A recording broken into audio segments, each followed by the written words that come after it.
Gamay? Po. Upo ka ngayon.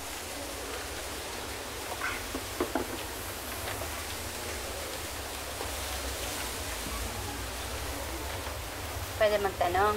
Oo naman po. Ano ba yun? Wala pa bang nakakalamang sa mga manliligaw mo? Tagal ko na rin pong iniisip yan. May.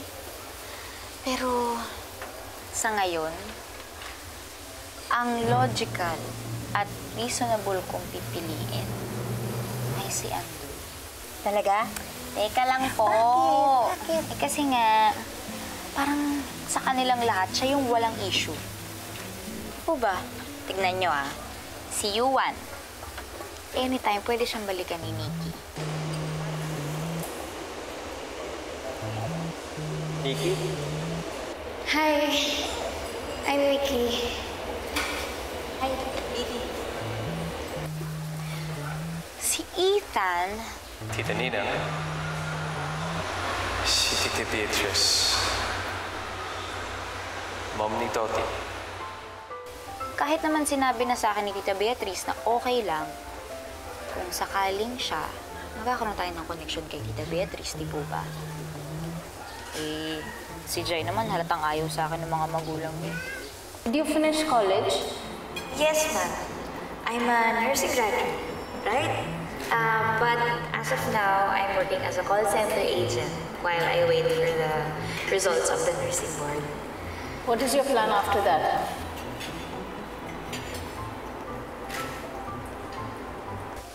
Kaya si Andoy po ang naiisip ko sa ngayon.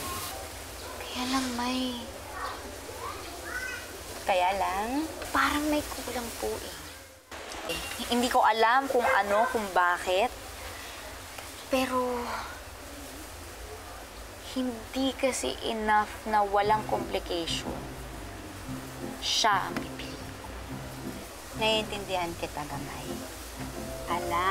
Alam ko yung nararamdaman mo. Yung pakiramdam na gusto mong magstay ka lang dun sa isang tao, dun sa isang lugar, sa isang bagay. Kasi nga, yun ka na eh. Komportable ka ron eh. Pero, hindi ka naman ganun talaga kasaya. Kasi meron kang hinahanap-hanap na hindi mo matukoy. Tama?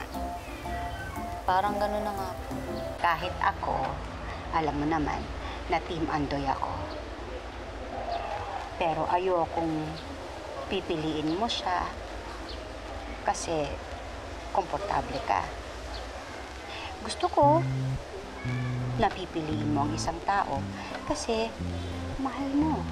Yung bang masaya ka, hindi ka mapakali, parang nawiwing lang ang mundo mo kasi ganun ang love, anak. Ganun ang true love.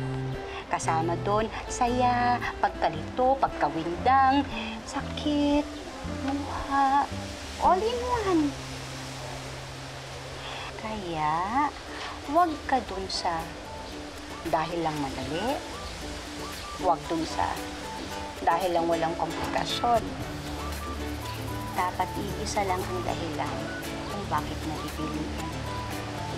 Kasi mahal mo.